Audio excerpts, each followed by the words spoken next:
بسم الله الرحمن الرحيم. الحمد لله رب العالمين، والصلاة والسلام على أشرف الأنبياء وإمام المرسلين نبينا محمد وآله وصحبه أجمعين. أما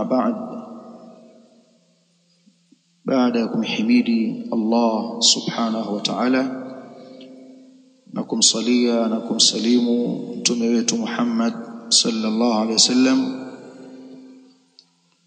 anasema الشيخ الدكتور عبد المحسن ابن محمد القاسم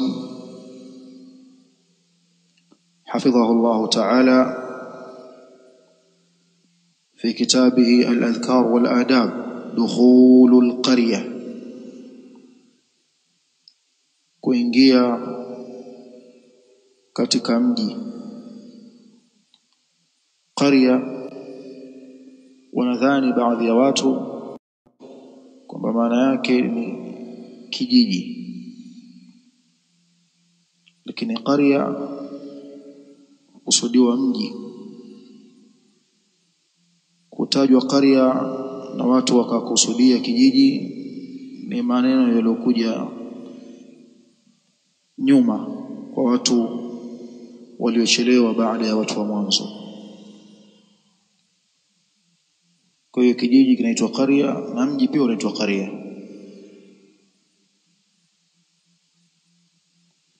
Allah ameita Maka Ummul Qura,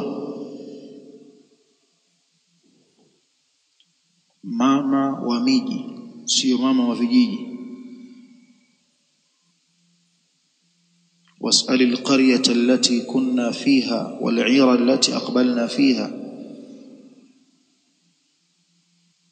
waulize watu wa mji ambao sisi tulikuwepo ndani yake. واسأل القرية التي كنا فيها katika sura Yusuf.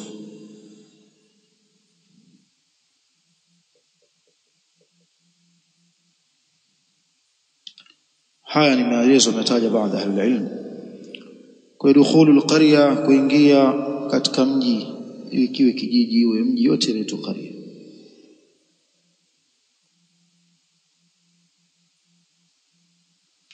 Kuingia katika mji au kijiji kuna dua yake. Yani tunazungumzia, bado tunamzungumzia msafiri, bado tungali tukimzungumzia msafiri. Tumesoma jana dua ya msafiri anapoingia katika wakati wa as-sahar, wakati wa daku.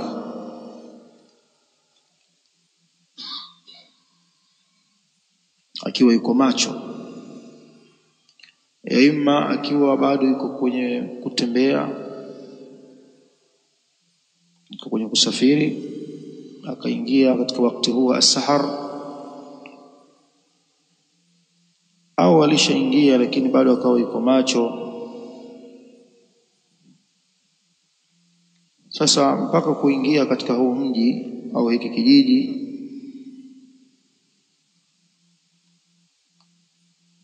hiki au mji huu ukawa mji huu ndio ule aliokusudia kwa safari yake, au haukuwa huo, kwa maana anaelekea na anaendelea na safari yake, ila mji huu lazima aupite, aingie hapa, atokezee, aende sehemu nyingine. Kwa hiyo ni dua itasomwa kwa ambaye ataingia katika mji, ya ima awe ndo amefika safari yake au bado anaendelea, lakini akawa ameingia katika mji huo kama njia.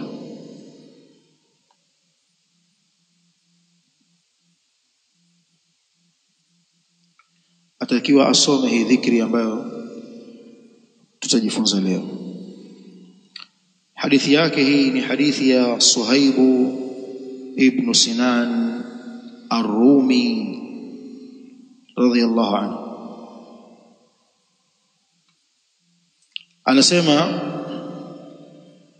lam yara an-nabiy sallallahu alayhi wasallama qaryatan يريد دخولها إلا قال حين يراها اللهم رب السماوات السبع وما أضللنا ورب الأرضين وما أقللنا ورب الشياطين وما أضللنا ورب الرياح وما ذرينا فإنا نسألك خير هذه القرية وخير أهلها ونعوذ بك من شرها وشر ما فيها. رواه النسائي في الكبرى. anasema لم يرى النبي صلى الله عليه وسلم قرية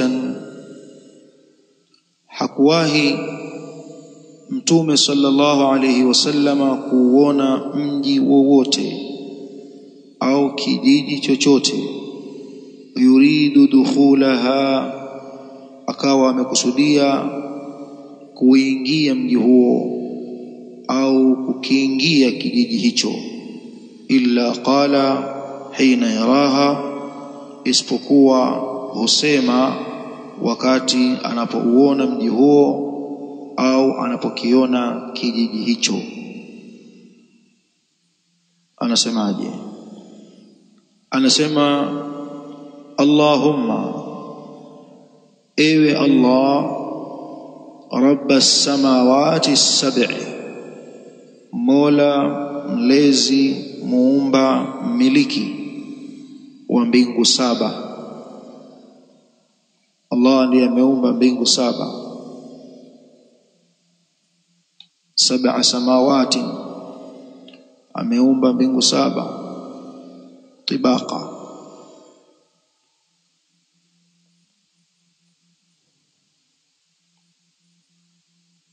ambazo ya kwanza ni sakafu au ni dari ya dunia. ja'alna as-samaa saqfan mahfudha,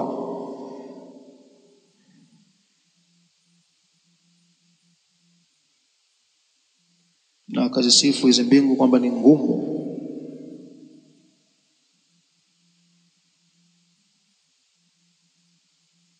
Ameziweka hizo mbingu pasina nguzo na zimetulia.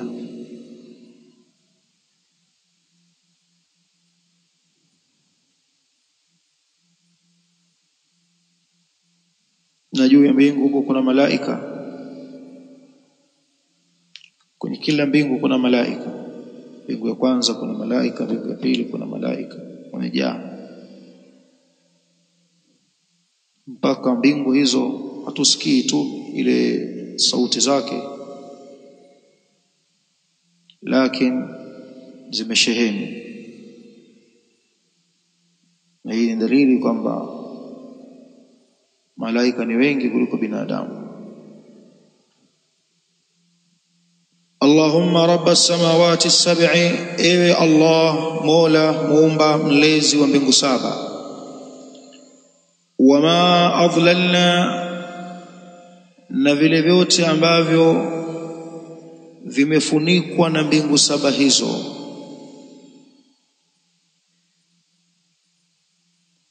Vilivyo chini na mbingu zikawa ziko juu. Wa rabbal aradhina, na mola mlezi wa ardhi saba, kama ilivyokuja katika Qur'an, ardhi ziko saba.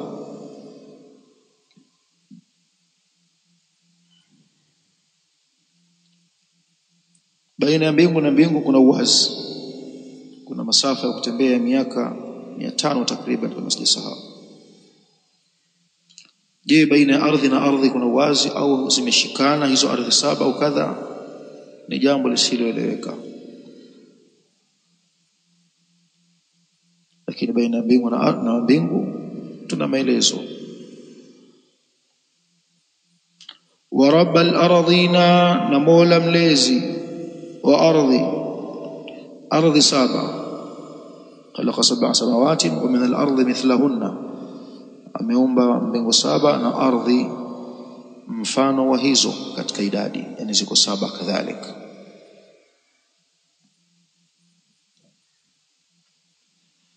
wa rabbal ardhina, na ewe Mola mlezi muumba mmiliki wa ardhi, yani ardhi saba. Wama aqlalna, na vile vyote vilivyobebwa juu ya mgongo wa ardhi hiyo. Wama aqlalna, na vile vilivyobeba, na vile vilivyobeba ardhi hizo. Ardhi imebeba watu, ardhi imebeba wanyama, ardhi imebeba miti, wadudu na mengineyo mengi, milima na majabali. Wa rabbash shayatini wama adlalna, na ewe Mola mlezi muumba wa mashetani. Allah ndiye kaumba mashetani. Wama adlalna, na wale wote waliowapotosha na wakawapoteza. Shetani wanapoteza watu, wanawapoteza wanadamu, wana Mola wao ambaye ni Allah tabaraka wa taala, kama ilivyokuja katika hadithi, kawaumba mashetani kwa lengo la kuwatahini waja wake. Kawaumba mashetani na akawafanya kuwa ni maadui, na akawaambia kwenye Qur'ani, inna ash-shaytana lakum adu fattakhidhuhu aduwa inma yad'u hizbahu liyakunu min ashabi as-sa'ir. Hakika shetani kwenu ni adui, basi na nyinyi mfanyeni kuwa ni adui. Hakika si vinginevyo analivuta kundi lake liwe pamoja naye kuwa ni katika watu wa motoni.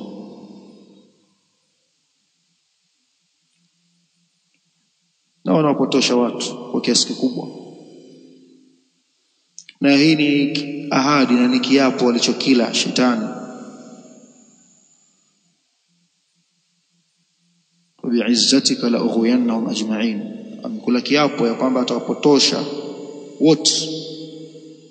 Akaapa kwa nguvu za Allah, bi'izzatika la ughwiyannahum ajma'in, atawapotosha wote illa ibadaka minhumul mukhlasin, ila sehemu ndogo ya waja wako ambao watakuwa wamevuliwa, wametakaswa.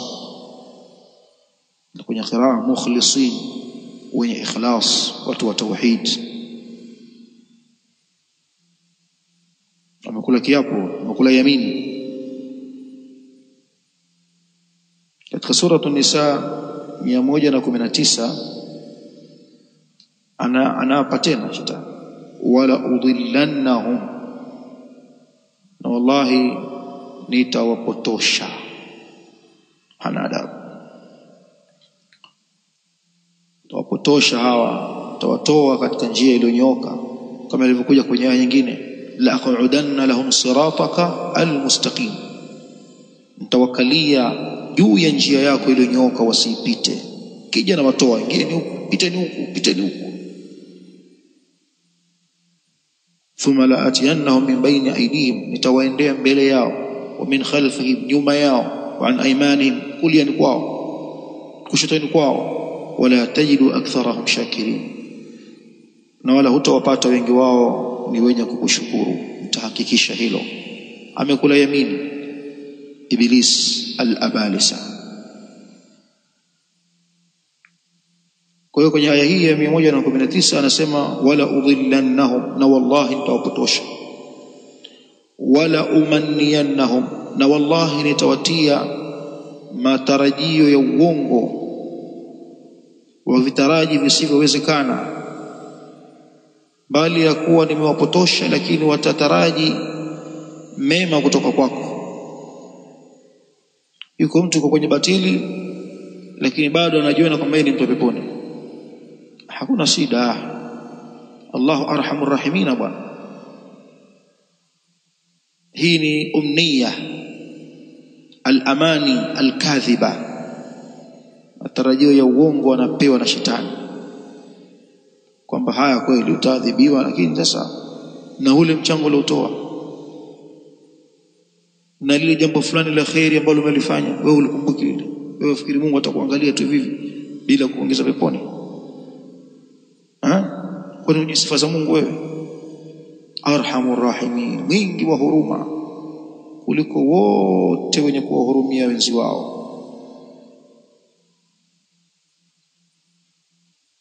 Ghafurur rahim, majina yote hao yajui wewe? Au anamtia amani alkadhiba, matarajio ya uongo kwamba nitakuja kutubu, niko kwenye kipindi cha ujana bado, acha niendelee na mimi kupiga life kama wanavyosema baadhi. Beleni huko kisha kwa mtu na miaka 50, 55, 60, 75 tarudi kwa Mungu, tarudi msikitini, tatubu yote makosa niliyokosea. Allah anasema yaghfiru dhunuba jamia, anasamehe madhambi yote. Akatuambia tusikate tamaa, la taqnatu min rahmatillah, msikate tamaa kutokana na huruma za Allah. Inna Allah yaghfiru dhunuba jamia, hakika Allah anasamehe madhambi yote. Innahu huwal ghafurur rahim, hakika yeye ni mwingi wa maghfira, yeye ni mwingi wa rahma. Anakutia zile al-amani al-kadhiba, matarajio ya uongo, alafu pup umegongwa na bodaboda umekufa.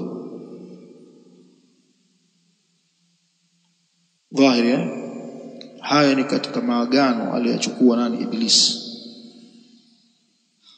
Wala amurannahum fala yubattikunna adhana al-an'am. Angalia anavyoendelea kusema huyo, na nitawaamrisha waja wako, nitawaamrisha watachana chana na kupasua pasua, naam, masikio ya wanyama wao. Utachana masikio ya wanyama, utakata masikio ya wanyama. Hii ni amri ya shetani.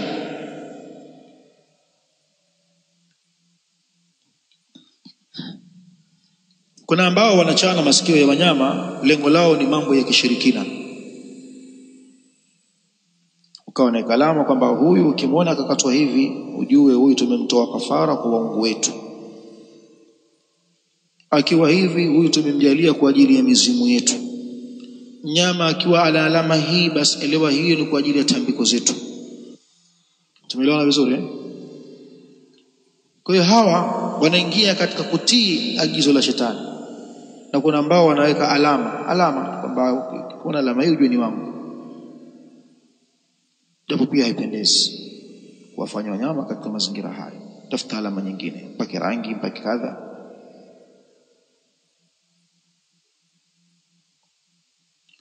Wala amurannahum, na wallahi nitawaamrisha, fala yughayyirunna khalqa Allah, watabadilisha maumbile ya Allah. Tahakikisha pia hilo, utabadilisha maumbile ya Allah. Mwanamke akataka kuwa kama vile dume likataka kuwa kama vile jike. Anaona wanawake wanafaidi, wanavaa vipuli na hereni, na yeye naye anataka kuvaa hereni. Amona dada yake anapendeza, naye anataka kupendeza.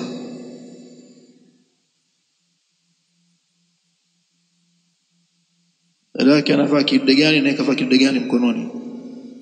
Dada yake kavaa pete ya dhahabu, naye atakavaa pete ya dhahabu apendeze. Bali wengine huonekana mpaka wanavaa madera,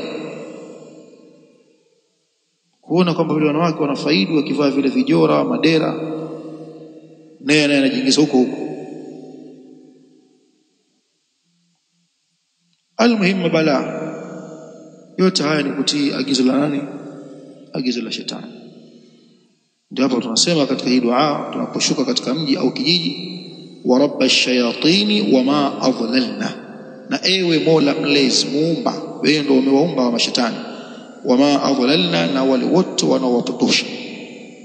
Yani unamuomba Allah kupitia rububia, uumbaji wake na umiliki wake wa kumiliki hivi. Wa rabbar riyahi, na ewe Mola wa pepo.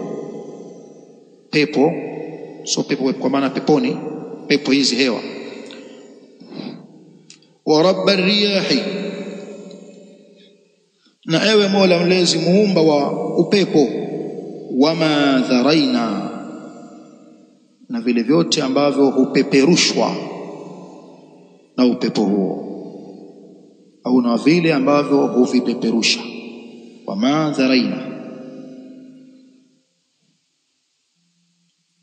kama ilivyokuja kwenye Qur'an,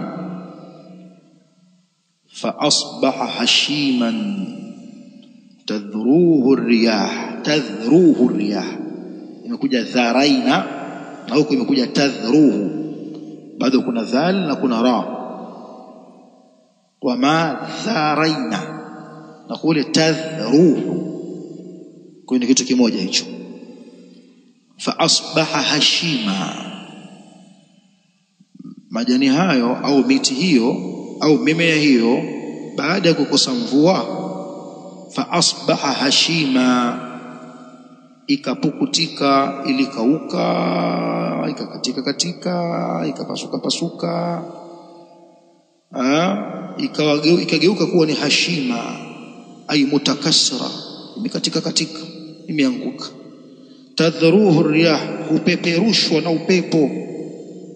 Tadhruhu riyah, hupeperushwa na upepo. 45 suratul Kahfi. Wa kana Allahu ala kulli shay'in muqtadira.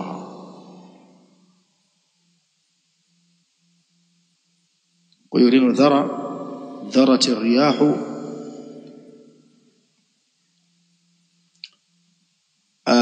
kadhalika imekuja katika hadith imetaja hiyo dhurruni.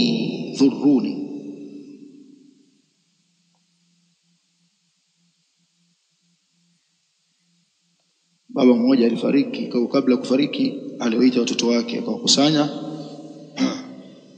akamwambia, mimi nikifa nichomeni, kisha muniponde ponde. Baada ya kuwa nishachomwa nigeuke kama vile mkaa au changa za mkaa. Thumma dharruni fi rih, kisha nipeperusheni, nitupeni kwenye upepo litawanye. Kwa nini anafanya hivi? Aogopa asije akakutana na Mola wake. Anasema, fa wallahi, na hapa kwa Allah, la in qadara Allahu alayya, kama Allah atanitia mikononi, la yu'adhibuni adhaban ma adhabahu ahadan, ataniadhibu adhabu ambayo hajawahipo kumwadhibu yeyote. Akidhani akifanya hivyo atamkimbia Mola wake. Eti alipokufa watoto wake wakatii ule wasia, wakatekeleza, wakamchoma baba yao. Baada ya kumaliza kumchoma wakamponda ponda, kama walimtia kwenye kinu kwenye nini. Almuhimu wakasubiri kipindi cha upepo mkali, wakamrusha majivu yake yale, upepo ukatawanya, imeenda kule, hakuna kitu manake. Mzee kashajificha, maana kishapotea, anamkimbia Mola wake.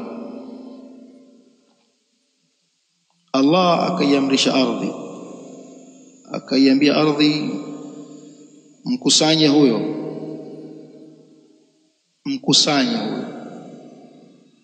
mjumuishi mara moja, namtaka huyo mtu. Ardhi ikamkusanya, tahamaki amesimama kamili mbele ya Mola wake. Mola wake akamuuliza, ma hamalaka ala ma sana'ta, ma hamalaka ala ma sana'ta, kipi kimekupelekea mja wangu ukayafanya haya uliyofanya? Yani wewe kweli waamrisha watoto wako wakuchome, wakutwange, wakusubirie kipindi cha upepo mkali, wakurushe majivu yako ili unipotee? Kipi kimekubeba ukayafanya haya? Qala, akajibu, khashyatuka ya Rabbi, ni kukuhofu ewe Mola wangu, hofu yangu kukuhofu wewe. Au alisema makhafatuka, ni kwa ajili ya kukuogopa, kuogopa adhabu zako. Faghfara lahu, Mola wake akamsamehe, basi nakusamehe, ingia peponi. mahalu shahid dharruni fi rih, munipeperushi kwenye upepo. Kwa hiyo wa rabba riyahi wa ma dharaina, ina maana hiyo, na Mola mlezi muumba wa upepo.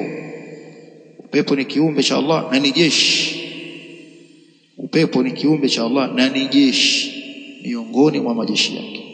Kuna watu aliwasambaratisha, kuna kaumu alisambaratisha kwa upepo. Rihan sarsaran fi yawmi nahsin mustamir tanzi'u an-nas ka'annahum a'jazu nakhlin munqa'ir. Soma hizi sura, angalia Allah alivyowahaliki watu kwa upepo. Upepo ni jeshi. Ulikuwa upepo unakuja unamchukua Suleimani na jeshi lake. Wanakwenda wapi? Anawapeleka sehemu ya vita. Na Suleimani alikuwa amepewa mamlaka. Anauita upepo, upepo njoo, nibebe na jeshi langu nipeleke mahala fulani. Wao wana vifaa vyao na nini, ghasia zote. Wanatua kwenye kile kijiji pale kwa upepo. Wanapigana, wakimaliza hawataki kupanda farasi. Upepo uko wapi? Tubebe, turudishe nyumbani.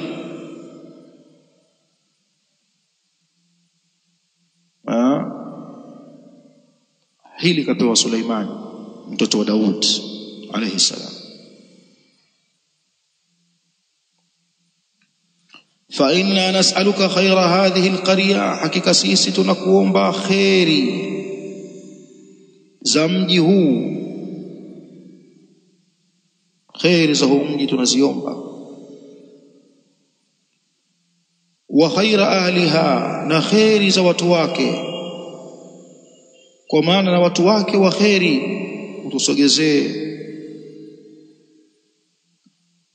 wakiwemo wanawazuoni wake, kama kuna wanawazuoni tuwapate, kama kuna waja wema wasogeze wawe karibu yetu. Sisi ni wageni, tumekuja hapa, hatuwajui hawa, au hata kama unawajua lakini unamwomba Allah akusogezee watu wa bora kipindi cha uwepo wako kwenye mji huo au kwenye kijiji hicho. Asikusogezee karibu wale waovu wao, watapeli, vibaka, mkozi kadha. Wa na'udhu bika min sharriha, na tunajikinga kwako kutokana na shari za mji huu, shari za kijiji hiki. Wa sharri ma fiha, na shari zilizomo ndani yake. Kama kuna wanga, kuna wachawi, kuna kadha, kuna chuma ulete, tuepushe nao, tukinge. Kuna watu wenye vijicho, hasadi, tukinge nao hao. Tukimbilia kwako sisi utuchunge na utukinge. Na hii ni hadithi iko mahala pake kabisa, na hii ni dhikri iko katika mahala pake. Mtu anakwenda kwenye mji, hujui watu wa mji ule, wajui. Unaweza kukutana na mtu kumbe ni adui yako, kadhani kwamba huyu jamaa ni mzuri, acha nisuhubiane naye, acha aniongoze, kumbe anakufanya timing, anataka kuibia. Wewe twende, njoo ustadhi, njoo nifuate mimi, wataka nini? Njoo. Umemuongo na laki jambo. Hakukaa kwa lengo la kumkirimu mgeni, yeye ana maslahi fulani anaangalia kwako.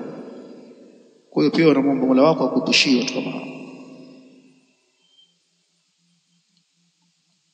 Na wallahi alazim, unafika sehemu unapata tabu, shida fulani hivi au tatizo, anakuja kutokea mtu humjui katokea wapi, anakuwa bega kwa bega na wewe mpaka na kutatulia shida yako, na hahitaji kutoka kwako chochote. Ukamwambia hapana bwana, nenda tu, sijali, haya maisha tu ustadhi, leo wewe kesho mimi bwana. Ampoteza muda wake mwingi, masaa 3 masaa 4 yuko na wewe tu. Kama gari lako limeharibika mfano au chochote kile, maana tenge hivi atakutafutia hivi chakula, tu njoo kwanza, au mama fulani bwana chakula huko mara moja na mgeni. Inaweza kukupeleka wewe na familia yako, bwana kaeni hapa msikini, gari kule tunaitengeneza. haya hutokea, ukapata watu wakarimu waungwana na wengine wakawa sio waungwana, wamekaa mahala wanasubiri upate ajali, wakisikia mzinga tu watu mbio,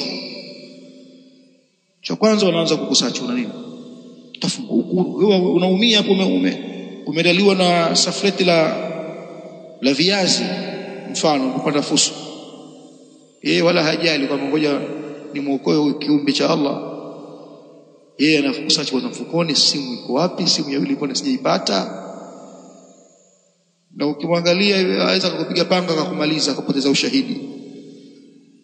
Wallahi alazim, mtihani mtupu kabisa.